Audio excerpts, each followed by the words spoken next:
And my role in here is to coordinate learning activities other than traditional dispensing of information.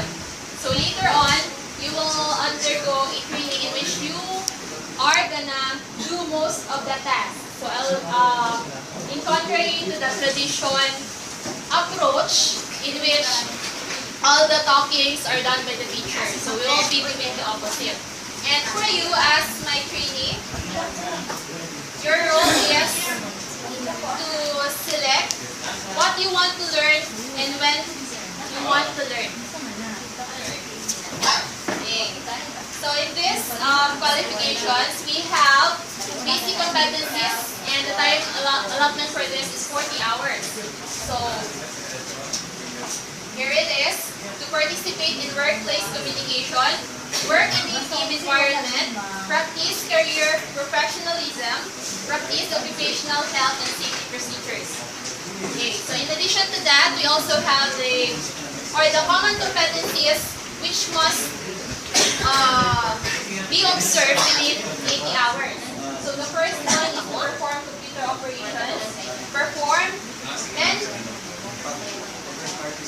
measuration and calculation, prepare and interpret technical drawing, use hand tools, terminate and connect electrical wiring and electronic circuits, and lastly, to test electronic components. Alright, and we have, for the 4 competencies, we have install and configure computer systems, set up computer networks,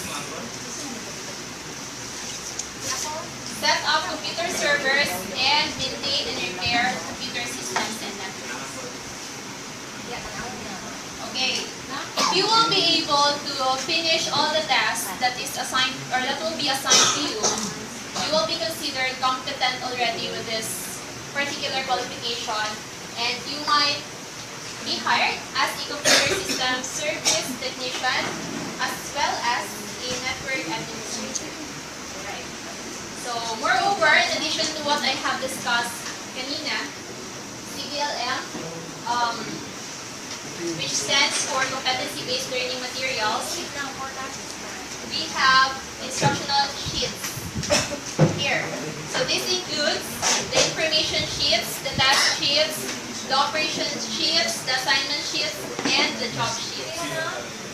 And for the grading system,